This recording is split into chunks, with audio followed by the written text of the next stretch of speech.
Okay, so the point of this presentation is that sometimes we observe an event and for whatever reason we think that it was a failure. And sometimes, serendipitously even, we can snatch a positive from the jaws of a negative. And this presentation is built around that idea based on a real event. So the event was 229 Adelinda. We had several observers here in the Arizona area and also some in the California area. So it was myself, Paul Maley, Wayne Thomas, who was a local coordinator in the Phoenix area, Richard Nolthenius, and Phil Stewart. So Phil was an unlisted observer. We didn't even know he was observing, and we'll follow up on that in a little bit. So it was a difficult event. It was a 0.39 mag drop with a duration of 8.4 seconds.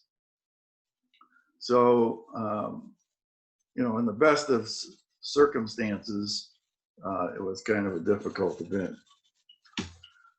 So this is my, what I call inconclusive observation that started the ball rolling on salvaging this whole positive. You can see the light curve. It looks absolutely terrible. It was very ragged. The view was over the roof of my house, and I'm living in Scottsdale, Arizona, and that day we had a 108-degree day. And so I knew it would be a little ragged because I had heat waves coming off the top of the house. But after looking at this light curve, I declared my observation inconclusive. IOTA even gave me a positive. It says it passed a false positive test. But it looked funny and I just didn't trust it. So the event is here. I think you can see my cursor. And that, it's not a square bottomed event by any means, and it looks very odd. Over here was this other event, which I don't show it in this slide, but there was a corresponding cloud type of an event, probably a jet contrail or something that was similar in a secondary star. So I was able to discount this, but this event IOTA thought was real, and I wasn't willing to call it an event. So now later on, as part of the review process, I found that I had the 3 DNR switch on my Watt 910HX camera turned on, and that caused this very odd looking light curve. And we're going to talk about that in my next presentation. So after coming up with this light curve, I put out a note saying that my results were inconclusive. I had a 10-second event, which was longer than predicted. It was only 0.15 mag drop. From here down to here was only 0.15, which was smaller than predicted. Didn't match the predicted event. It was too long, too small mag drop. There was this other dip, all these other little wigglies. Everything told me that, I don't trust this one. It looks like a miss or no observation or something like that. So that was the state of the affairs. There were 2 other observers, Paul Maley and Wayne Thomas, and both of them reported misses. So I was inconclusive and we had 2 misses. So I actually wrote a little thing on Cult Watcher when I had no observation that I was unsure of my result, and it was a little bit late. And it was a little bit long and it was a little bit too small of mag drop. And maybe a day later or so, I get this message from Phil Stewart. He writes, "Hey, Tony, I saw where you weren't happy with your Adelinda observation last night. I didn't sign up for it because I really wasn't sure I'd be successful." After he did a Unique one that was a real, it was a funny one. And also his chord was almost perfectly on top of mine. So I did get something that looks a little like an event. It was long though, like you said, and your event was in your comment in Occult Watcher. He got a 9.48 second event, and he was curious about what I came up with.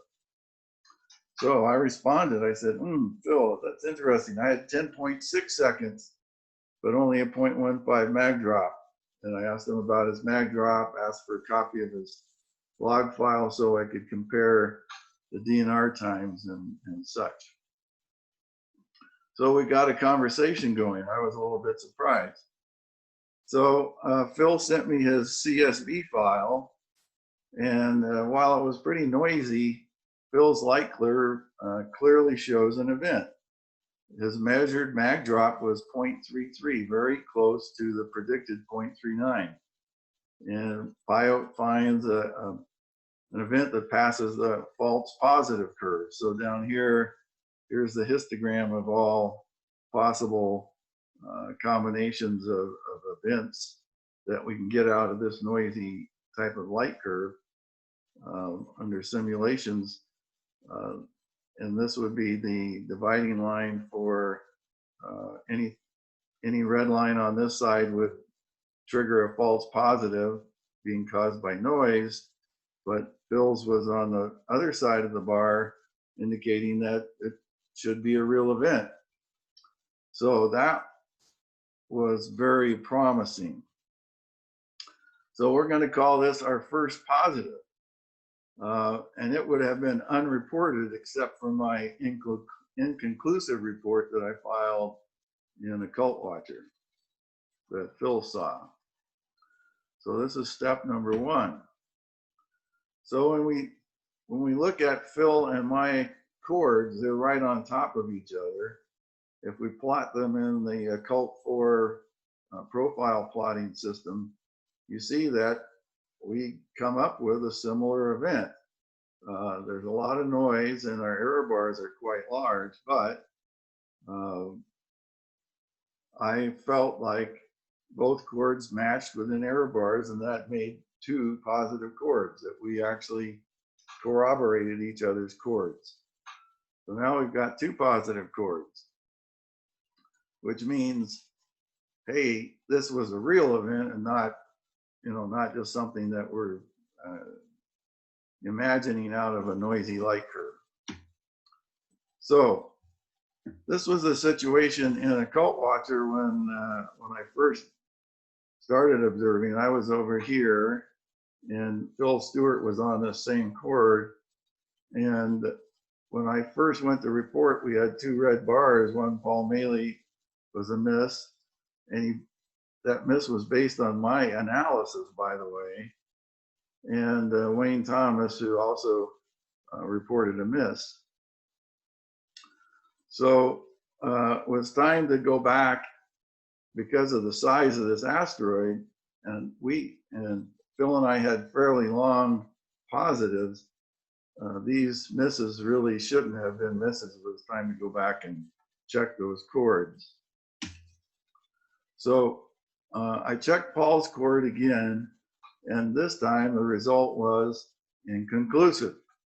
And the reasons were that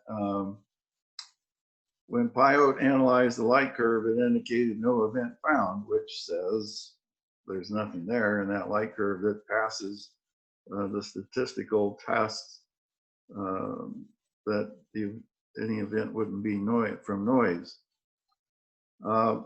But Paul had some other problems in that his video was highly integrated. I think it was at 64x on a Watt 910 HX. and his background was very, very high. And in fact, it was 140 units out of the 255 on an 8-bit camera. So that was part of the problem. And then the other part of the problem, because his background was so high, everything was mashed into the last 110 units of brightness available, and Paul's target star was saturated.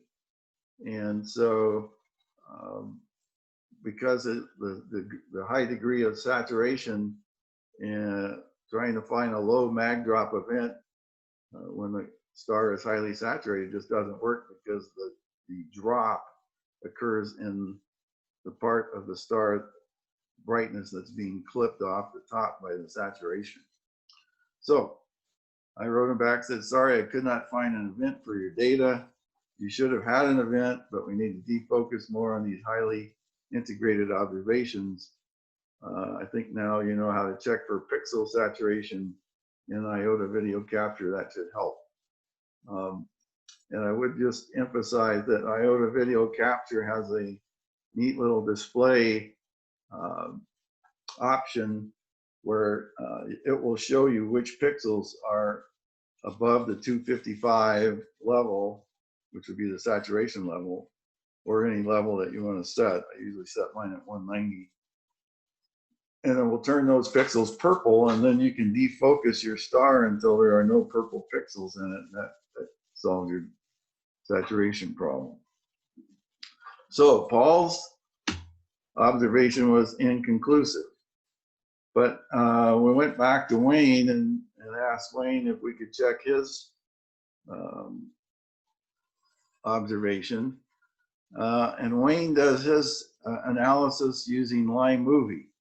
And LimeMovie is a great tool, but PyMovie has some little stronger options of how to set apertures and things. And sent me his video, and I could do an independent check with PyMovie, and I was able to find a positive event.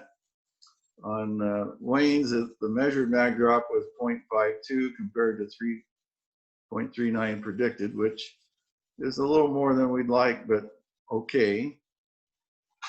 And like on Phil's and mine, it passed the IOTA fault positive test. So now we have positive chord number 3. And if we take Wayne's chord and plot it on the CHORD profile plot, we see that it fits within the error bars. This circle is the assumed diameter of the asteroid with no adjustment to fit the observations. So it fits very well, and so now we have 3 positive chords. And then comes Richard, and Richard, some people call you Rick. I've always called you Richard. I don't know what you prefer. But he felt he had a positive event, but it wasn't until others reported a positive that he was unsure. So I reported to Richard, I said, Richard, I just did an independent analysis of Wayne Thomas's video, for which he previously reported a miss, and I found a positive with the disappearance 4 seconds late. That was just like my observation and Phil's observation. It was 6.8 seconds in duration, indicating that if you did get an event, it was likely shorter than 5 seconds. And it was kind of an FYI. So now with this information that his possible event fits with other observations, he decides to file a positive report. Now, his observation was at 64x, if I recall correctly. And so you see this is a secondary light curve. This is his target light curve. this is the event that he thought might correspond to a real event, but he was unsure. So what he did is he normalized this light curve to this light curve to try to reduce the noise a little bit. Did that in IOTA. And this is the light curve he came up with. You see it's still integrated. And then this black curve is the mag drop that would be predicted. It's not an actual IOTA fit to the light curve. It's an artificial fit of what the event would look like if it had the proper mag drop. So with all of this information, with the fact that the others all got positives, Richard decided to file a positive event. Let's see here, there we go. And when we plot Richard's chord, number 6, down here, it fits. And it yields a pretty nice overall profile. So now we have 4 reported chords snatched from inconclusive negative to positive. Phil Stewart and my chord, Wayne's chord, and Richard's chord. Now, each observation on its own might have been doubtful. I know that mine was. But when Phil and my chords both agreed, they corroborated a positive. When Wayne's chord also came in positive and agreed and corroborated our chords. And then finally, Richard's chords, which on its own was negative or inconclusive at best, had a blip in it. And that agreed with the other positive chords, and that was included in the overall positive reports. So the moral of the story is write complete descriptions when entering a no observation report and occult watching, because other observers like Phil Stewart, who might be lurking in the background, might have valuable information to share. If they just think you're clouded out or something, they may not ever come forward with their results. And from Phil, he said, I think the Adelinda observation is a good argument for describing an observation in the report observation dialogue when it's iffy. There's not much room available, but if Tony had only said no observation and left it at that, I wouldn't have noticed the similarity in our results. So what I actually did is I said, well, I don't think mine's a real event because, well, it was, you know, like 6 seconds late and it was too long and the mag drop didn't match. And so that's the moral of the story. I would like to thank the observers that contributed their results and John Moore for his patience in trying to get all this sorted out over an extended period of time. And I can open to any questions or comments.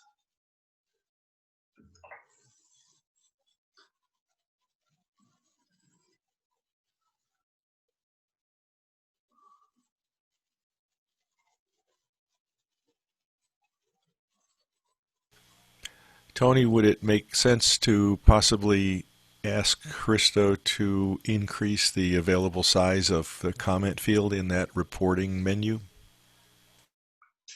I think that would be a good idea, yeah. Because a lot of times I try to put more stuff in there and it gets cut off. So yes, I think that would be a good idea.